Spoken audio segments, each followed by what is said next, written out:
ভাইয়া যান। ম্যাম আপনার বাসার অ্যাড্রেসটা?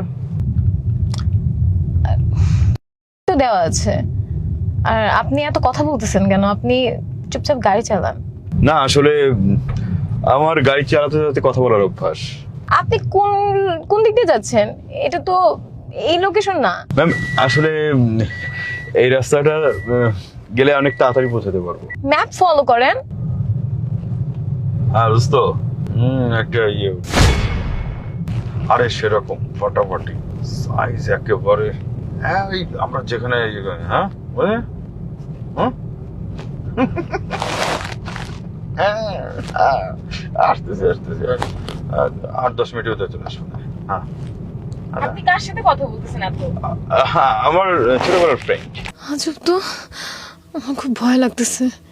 এই রোডটা তো একদম অন্ধকার। এখন কি করব? সাফা সাফা কোনো আইডিয়া কি করা যায় I have an idea. Yes. আরে মোবাইলের চার্জ এখনই। ধ্যাৎ, কি করব? ওকে, এক কাজ করি।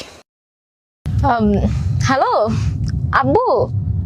হ্যাঁ, ফোন দিলা যে? তোমার ডিউটি শেষ?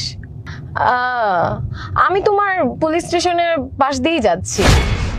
হ্যাঁ, আর আমি তোমাকে ডিটেলস দিয়ে দিয়েছি এবং লাইভ লোকেশনে অন করে রেখেছি। দেখো, সেন্ড করেছি। হ্যাঁ, তুমি টেনশন করো না একদমই। রাকিব তো বলছিল এই রাস্তায় নেটওয়ার্ক নেই। কথা বলা নেটওয়ার্ক পেলো কি করে? আরে না, তোমার থানার গাড়ি পাঠাতে হবে না।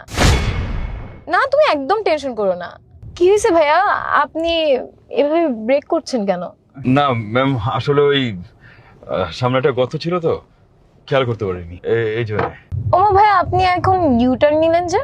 না ম্যাডাম, মানে ওই রাস্তাটা কাটা ছিল তো, মানে আমি জানতাম না, মানে ভুলে গেছিলাম। এই জন্য ভাবলাম যে আগের ওই রাস্তা দিয়ে যাই, ওই রাস্তাটা দিয়ে যাওয়ার দরকার নেই। ওকে, ঠিক আছে। কি কি বলো? আরে এটা তো অনেক বড় গুড নিউজ। ওয়াও, আজকে তোমার আরেকটা এনকাউন্টার হয়েছে।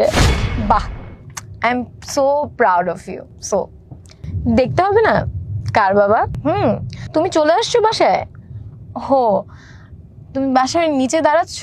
ঠিক আছে, তুমি দাঁড়াও, আমি চলে আসছি প্রায়। ভাইয়া, জি। এতক্ষণ ধরে আপনার ফোন বাজতেছে, আপনি ধরেন না কেন?